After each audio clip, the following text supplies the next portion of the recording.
It seems like yesterday we were just here doing the orientation and now we're going for high school. So over these 3 years we've seen the students grow.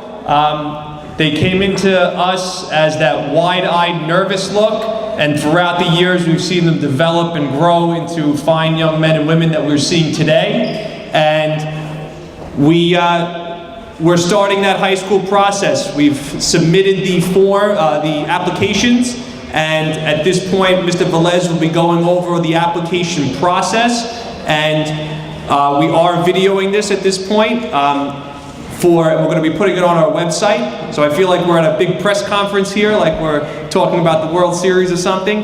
But this is a great time, so Mr. Velez is our 8th grade guidance counselor. We have some other important people here. Miss Nicole Lark, she's our 7th grade guidance counselor, and Mr. Scott Latito is our 6th grade guidance counselor. They have all gone through the process of the high school applications, as some of you have probably worked with Mr. Latito and Miss Lark, I apologize, with past siblings. But this year we're going to be working with Mr. Velez. Mr. Velez has been extremely informed. He's gone to many workshops and he is very well versed in the application process for high school. So we're just going to turn it over to Mr. Velez, and we thank you for coming once again. Okay, good morning everybody. I have had the pleasure of being with your sons and daughters for the last 3 years, along with Mr. Vidiglione. And we are now coming towards the end of things, and I know that the high school application process can be overwhelming, can be scary, a little unsettling based on some of the parents I've talked to. But we here at IS7, we want to make this as easy and as smooth a transition as possible. What I wanted to do is I wanted to start by going over the application itself, the front page. All the students were given their application 2 weeks ago. If there is a student who lost the application, either they or you as the parent can let me know, and I could put a request in to get another application for them. Just so everybody knows, the high school applications have to be turned in to me by December 2nd. So we have plenty of time. What's good about the city is they give plenty of time for everyone to think about the different high schools that are out there to make a decision. If an application is turned into me before December 2nd, and in talking with your family, you decide you want to make a change, you can just write me a note and send it in with your son or daughter, and I can make the change to the application. And you'll have until the beginning of December to do that. So I have about 25 applications that were turned in already. If a change needs to be made to one of those, like I said, just write me a note so I can attach it to the application and I can make those changes with no problem. Everybody got the application, and you can see on the front of the application at the top is their information, their name, the address, parent, guardian, contact number. Underneath that, where it says school information, that is the information that all the high schools are going to see. All the information that you need is on the front of this application. It lists what the zoned high school is. Most of the students who are here in IS7 are zoned for Tottenville, but we do have students, some that are zoned for Newdorp or Wagner or another school. And underneath that, it has the standardized test scores from 7th grade, the ELA scores, as well as the math score. And then underneath that, it says Ed Opt category. It'll either say low, middle, or high. That is their reading level. And underneath that is their final 7th grade report card. When students are deciding the different high schools, there are different admission criteria depending on the school that you are looking for. All the information is in this directory, high school directory, which we gave out to students in June. Unfortunately, the city did not print up enough copies for all the schools, so we put this directory on the website. This directory will have all the information on all the different high schools out there, the codes that you will need, which I will go over shortly, as well as what their admission criteria is for the school. For example, we have schools that have an ed-opt criteria admission policy. And what ed-opt means is when students apply to that school, they're going to look at the ELA test scores for the 7th grade for that student. That's what ed-opt means.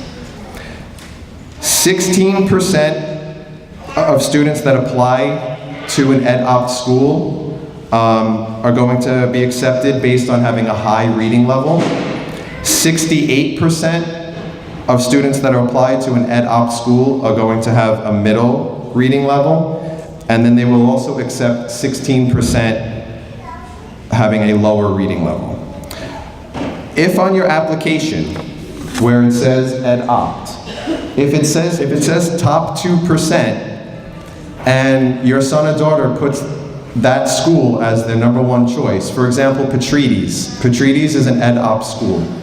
So if on your application it says top 2%, and you put Petrides as #1, that will guarantee the student being accepted into that school.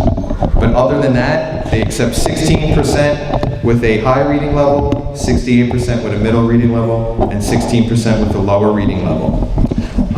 Another example of an ed-opt school would be inside Tottenville. They have the ROTC program, so that is an ed-opt program inside Tottenville. The next type of school is limited unscreened. What that means is priority is given to students who show interest in the school by attending an open house or an information session. For example, CSI, Gaynor McCowan, those are schools where if you even want to be considered for those schools, you have to attend their open house or their information session. An analogy that was given to me regarding limited unscreened is it's like buying a lottery ticket. In order to have a chance, you have to buy a ticket, and that's what those schools want to see. They want to see that there is a serious interest in the school, so you attend the open house or the workshop. If you missed the open house or workshop for a limited unscreened school, then you could contact the school, and they will talk to you more about the school. They might even arrange for you to come into the school. The next type of program is screened. Screened means that the students are ranked and selected on the following criteria: their final report card from 7th grade, which is on the front of the application, their reading and math scores, and their attendance and punctuality. Some of those screened schools might require students to come for an interview or to do an essay, but if they require that, they will let us know and they'll let you know. An example of a screened school would be Tottenville Institute.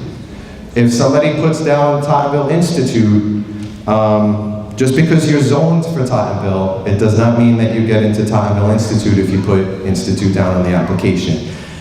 A lot of the zoned schools around Staten Island have screened programs within them.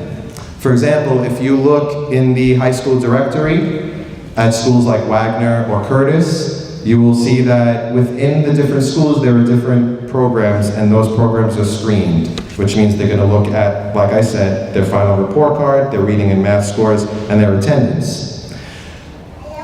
The next type of admission criteria is unscreened. And what that means is students are just randomly selected. If they apply to the school, they'll be randomly selected for that school. Some examples of that could be Curtis or Port Richmond. And then you have the zone schools. Zone schools basically means if you live in the area, priority seating is given to students who live in the area. For example, Tottenville is the zone school for most of our students here. So if Tottenville is put on the application, they will be given priority to have a seat at that school. It also says on the front of the application what school you're zoned for. So if you're not quite positive, on the front of the application, right in the middle, it'll say zoned high school, and then it'll list it. Like I said, back in June, many of the students were given this directory, and we put the directory online. If you go to the IS7 website, is7vikings.org, and you scroll down the announcements section, you will see that we have a picture of this book with a link that you could click the link, and then it breaks it up by borough. You click the borough that you're interested in, which most likely would be Staten Island, and then the schools are listed alphabetically in the borough. So whether you're looking in the book or whether you are looking at it online, each school that's listed will tell you the different programs that are in the school, and they will tell you what type of admission method they use. For example, right now I randomly opened the page to Newdorp High School. So within Newdorp they have the zoned, as well as an ed-opt program for future teachers, a law, history, and human rights institute, that's a screened program. It's going to say the admission method, and that will tell you what type of admission criteria they are looking for that school. If you're not sure, because I know it's confusing with me going over the ed-opt, screened, unscreened, that is also in the directory, in the front of the book. It will tell you on page 5, it says admission methods, and it'll go over the different types of admission methods that the schools look for. Okay, on the application is where you are given 12 choices. It does not mean that you have to put 12 choices down, but you do have the opportunity or the option to put 12 down.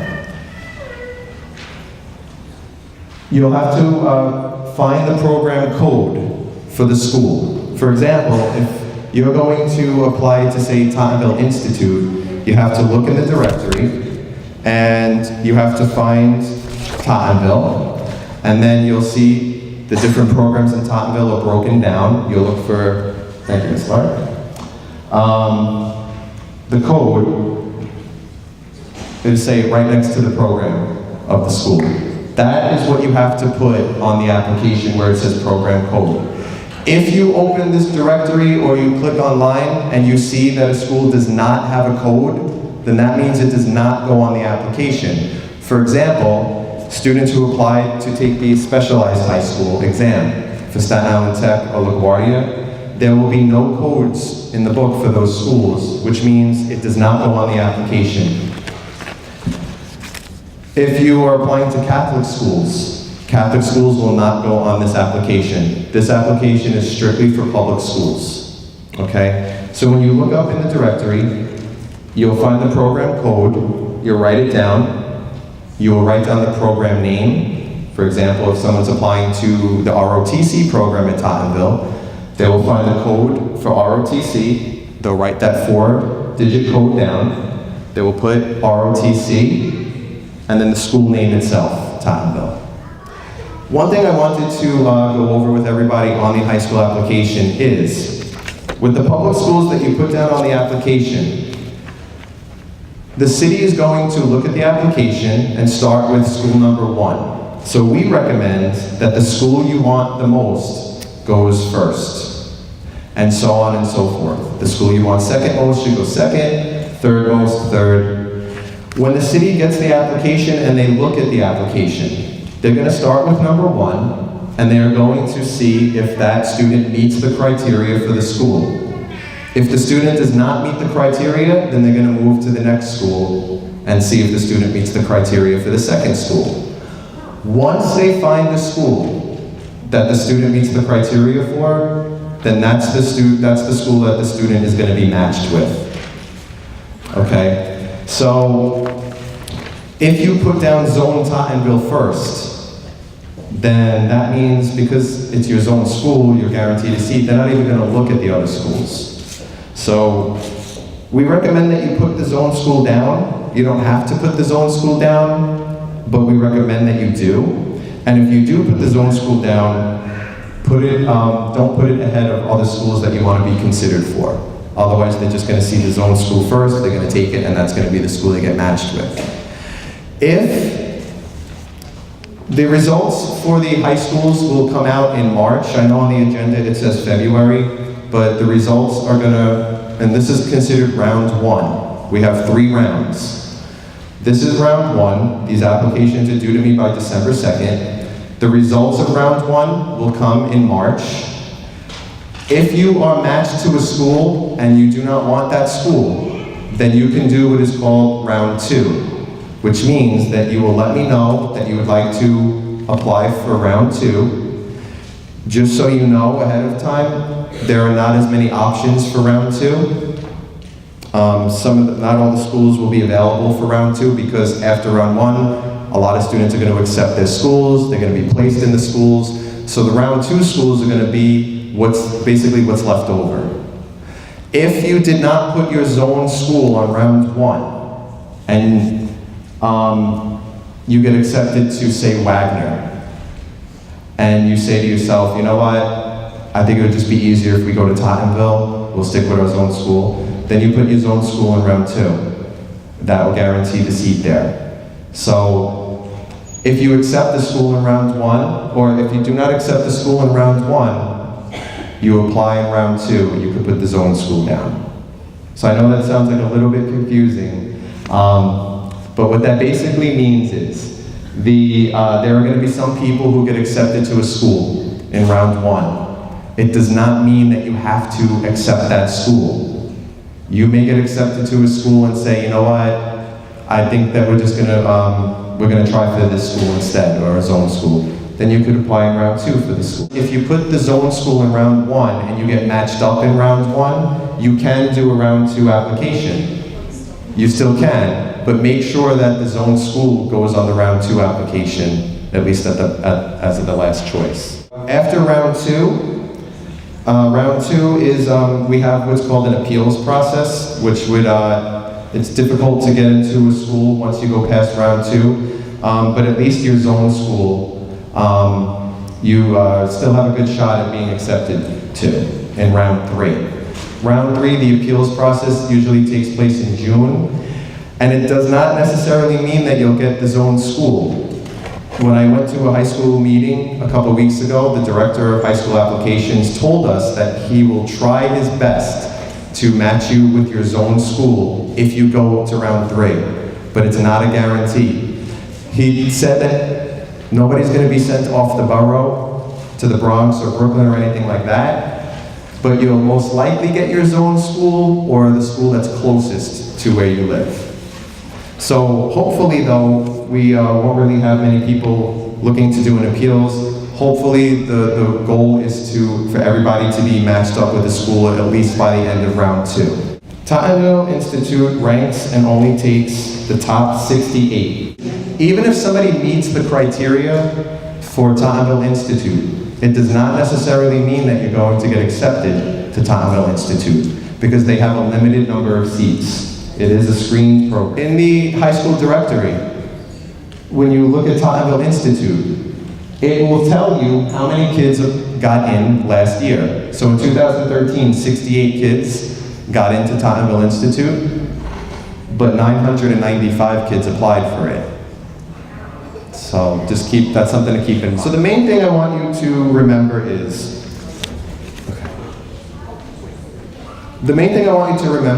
on the application, it's important for you to put the schools that you want the most up top. And we recommend that you throw the zone school down there. You don't have to though, but we recommend it. And if you get matched to a school in round 1 and you do not want to accept that school, you could do a round 2 and at least put your zone school down there. If you put the institute as number 1, and then zone Tottenville is number 2, and they don't get matched into institute, will that student be eligible to be in honors? The answer is yes, because when Tottenville counselors are going to come here to our school in May, and they're going to sit with all the students who are going to Tottenville, individually they're going to sit with those students, and they are going to plan their program with the student. So for example, we could have a student that is going to zone Tottenville and might have 4 out of 5 classes be honors. Depends on how they're doing in that individual subject.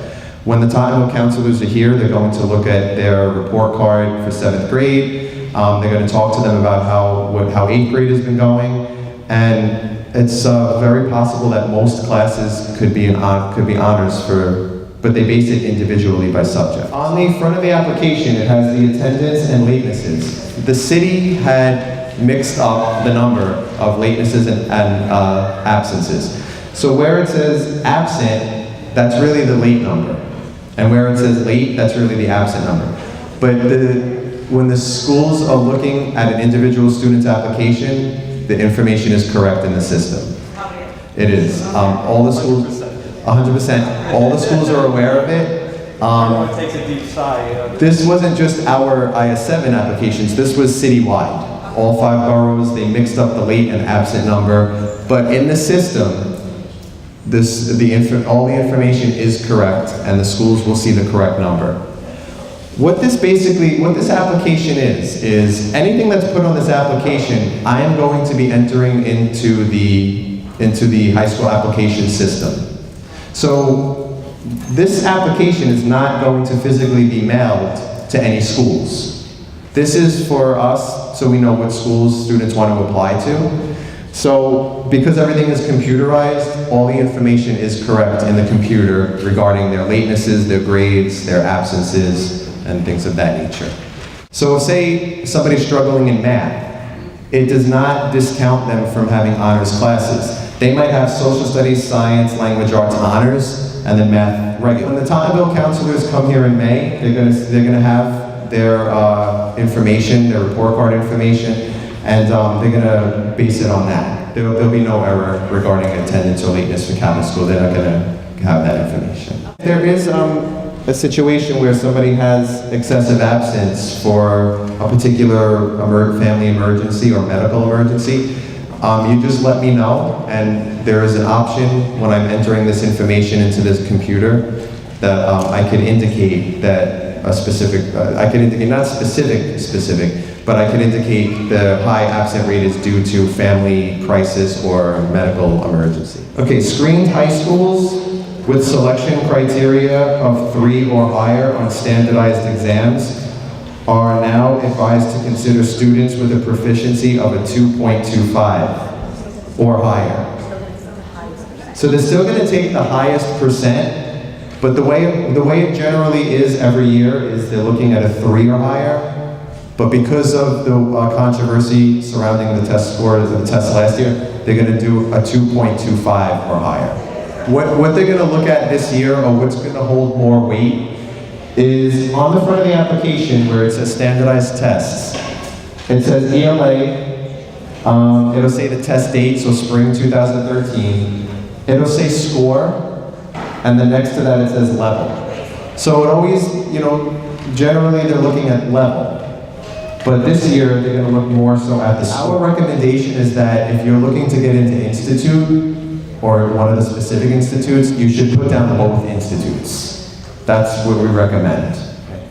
All right, ladies and gentlemen, there's just a couple points that I wanted to make to everybody before we wrap the meeting up. And I will be available after the meeting to answer additional questions, just so you guys know.